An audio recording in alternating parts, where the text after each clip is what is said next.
we're getting to our next story, which is again a Dave DeCamp Antiwar.com story. We love Dave DeCamp. We love Antiwar. They are both Indie Media Award honorees, 2022 for Antiwar, 23 for Dave. And he reported this the other day, which is that the U.S. intelligence threat assessment says that Hamas is not going away, which is we knew, and Israel does not really want them to technically go away because they need to have the other side there to continue to fight, fundraise, and rail against, sadly enough. It's awful. And on top of the fact that 163 days in, they're not very good at getting their target, if that's really who their target is, because according to all assessments, they have not really eliminated even 20 or 30% of Hamas.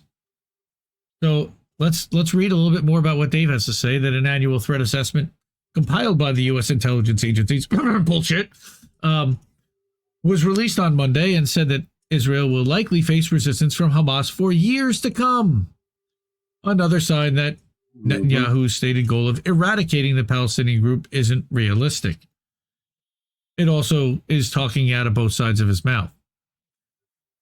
Quote, Israel will probably face lingering armed resistance from Hamas for years to come, and the military will struggle to neutralize Hamas's underground infrastructure, which allows insurgents to hide, regain strength, and surprise Israeli forces, the assessment reads. The tunnels! Yep. The assessment aligns with an Israeli military intelligence document because they believe what the intelligence says and they don't question it, that was circulated last month and said even if Israel succeeded in dismantling Hamas as an organized military force, the group would still exist as a terror group and a guerrilla group. Wait a minute. I'm going to read that back because that is... Secret tunnel!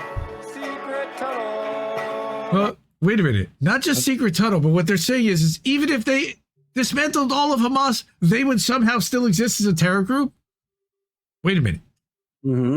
Hamas is in all our hearts.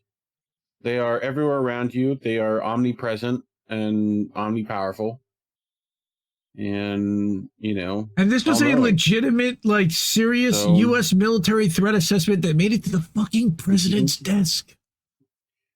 Yep. And he believes this shit. Yep, just like incubator babies made it to the president's desk. Other reports, of course, have said that Israel is struggling to destroy, and hit me with it again, the vast tunnel network under Gaza, the secret tunnels. Through the mountains, secret tunnel, yeah. Thank you. That is key, of course, to Hamas's survival and is far more expensive than Israel initially thought. Yeah, again. Of course it is. It's pricey. Send us money. It's like Ukraine all over again. But they had detailed maps to know exactly where everybody, every house, and every tunnel was. Just ask them. But now, trust me, bro. We don't know, man. They built new tunnels in the last 6 months. They must have. While they were being bombed, they must have built new tunnels with all the heavy equipment, and nobody could hear it or feel it or anything. Yep. Oh, wait. Oh, Israel built some of those. Oh, right. Oh, shh. Don't tell anybody. Allegedly. On the public platform. Yes.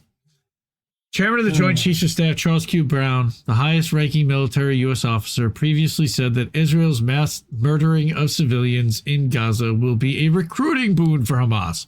Go figure. The faster you can get to a point where you stop the hostilities, the less you have less strife for the civilian population that turns into someone who now wants to be the next member of Hamas. So wait. If you stop killing them, you don't create new members of Hamas instantly because they want to avenge the deaths of their entire family and street and everyone they know and their professors and their journalists and their teachers. Go figure. The U.S. military even figured that out, folks. Despite believing that Netanyahu's goal is unrealistic, The U.S. continues to provide unconditional military support for Israel's genocidal war, which has killed at least over 31,000 Palestinians, mostly women and children, according to Mondoweiss 72%. The Biden administration Never mind. Keep going. is trying to distance itself, of course, from Netanyahu by criticizing his government while funding it and arming it. But the rhetoric hasn't amounted to a policy change because I don't really believe you because I can't hear you over what I see you doing. U.S. threat assessment said that while Hamas isn't going away, Netanyahu could lose his hold on power. Go ahead, Reef. What? Oh, you were gonna say something. Before. No, you're good. You're Netanyahu's viability as a leader, according to the threat assessment, as well as his governing coalition of far-right and orthodox parties that pursued hardline policies on Palestinian and security issues before October 7th, mind you. I just added that part. May be in jeopardy for the podcast people. I just added that. Before October 7th was not in there. Distrust of Netanyahu's ability to rule has deepened and broadened across the public. Test. I did that. Sorry. Okay. Cool. Distrust of Netanyahu's ability to rule has deepened and broadened across the public from its already high levels before the war. Before the massacre and bombing has started. And we expect large protests demanding his resignation and new elections. Oh, okay. The war because it's quoting the military, literally. They expect large protests demanding his resignation and new elections. A different, more moderate government is a possibility. Maybe, except that we've seen studies and statistics that show that 80% of Israelis support what's happening here, or at least are not fully opposed to it. The assessment also said that Iran had no role in Hamas's October 7th attack, as we knew, and acknowledged Tehran is not seeking a nuclear weapon. Huh, that's interesting. The U.S. military, let's remember this, and I want to document this because you can guarantee that over the next 2 years, somebody is going to say and try to scapegoat and justify escalation with Iran because of their attempt to gain a nuclear weapon.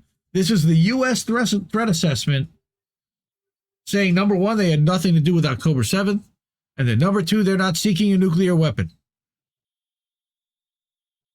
Those were two of the things that most of the Republicans and the conservatives had their fucking hair on fire about when it came to the Iran peace accords, was that they were worried that this is what was going to happen. And it's not. The report does acknowledge that Iran's increases in uranium enrichment since the U.S. tore up the nuclear deal in 2018 were to gain leverage for negotiations, not to seek a bomb. Even the fucking military says this. Yep. Iran is using its nuclear program to build negotiating leverage and respond to perceived international pressure. What are they supposed to do? They're not bound by the agreement at this point. They want to bring him back to the table. What I would do, honestly, but that's just me.